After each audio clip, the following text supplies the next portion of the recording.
अपरा एकादशी ज्येष्ठ कृष्ण एकादशी की व्रत कथा। बोलो श्री हरि विष्णु की जय, माँ लक्ष्मी की जय। युधिष्ठिर कहने लगी कि हे भगवान, ज्येष्ठ कृष्ण एकादशी का क्या नाम है तथा उसका महात्म क्या है, सो आप कृपया कर बताइए। भगवान श्री कृष्ण कहने लगे कि हे राजन, यह एकादशी अंचला या अपरा दो नामों से जाना जाता है। पुराणों के अनुसार ज्येष्ठ कृष्ण पक्ष की एकादशी अपरा एकादशी कहलाती है, क्योंकि यह अपार धन देने वाली है। जो मनुष्य इस व्रत को करते हैं वे संसार में प्रसिद्ध हो जाते हैं। इस दिन भगवान त्रिविक्रम की पूजा की जाती है। अपरा एकादशी के व्रत के प्रभाव से ब्रह्म हत्या, भूत योनि, दूसरों की निंदा आदि से के सब पाप दूर हो जाते हैं। इस व्रत के करने से जो क्षत्रिय युद्ध से भाग जाए वे नरकगामी होते हैं, परंतु अपरा एकादशी का व्रत करने से वे भी स्वर्ग को प्राप्त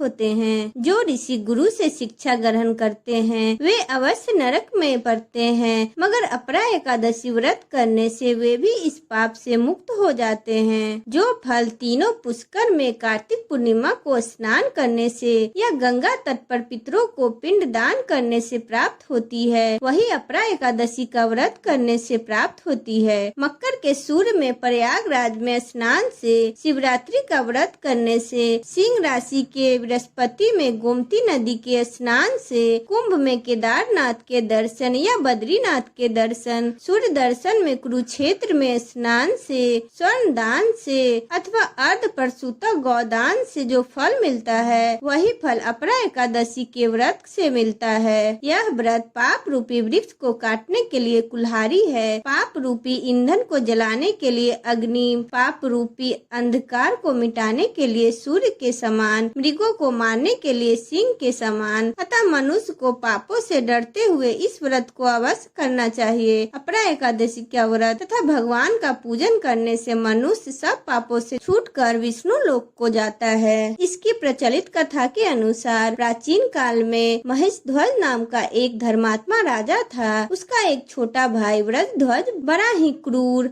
अधर्मी तथा अन्यायी था। वह अपने बड़े भाई से द्वेष रखता था। उस पापी ने एक दिन रात्रि में अपने बड़े भाई की हत्या कर दी और उसकी देह को एक जंगली पीपल के नीचे गाड़ दिया। इस अकाल मृत्यु से राजा प्रेतात्मा के रूप में उसी पीपल पर रहने लगा और अनेक उत्पात करने लगा। एक दिन अचानक धौम्य नाम का ऋषि उधर से गुजरे। उन्होंने प्रेत को देखा और तपोबल से उसकी अतीत को जान लिया। अपने तपोबल से प्रेत उत्पात का कारण समझा। ऋषि ने प्रसन्न होकर उस प्रेत को पीपल के पेड़ से उतारा तथा परलोक विद्या का उपदेश दिया। दयालु ऋषि ने राजा की प्रेत योनि से मुक्ति के लिए स्वयं ही अपरा एकादशी का व्रत किया और उसे अक्ति से छुड़ाने को उसके पुण्य प्रेत को अर्पित कर दिया। इस पुण्य के प्रभाव से राजा की प्रेत योनि से मुक्ति हो गई। वह ऋषि को धन्यवाद देता हुआ दिव्य देह धारण कर पुष्कर विमान पे बैठकर स्वर्ग लोक चला गया। हे राजन, यह अपरा एकादशी की कथा मैंने लोक हित के लिए कही है। इसे पढ़ने अथवा सुनने से मनुष्य के सभी पापों से छुटकारा मिल जाता है। बोलो श्री हरि विष्णु की जय, माँ लक्ष्मी की जय। अगर आपको मेरा वीडियो अच्छा लगा हो तो चैनल को लाइक एंड सब्सक्राइब करें एंड बेल आइकन को प्रेस करें।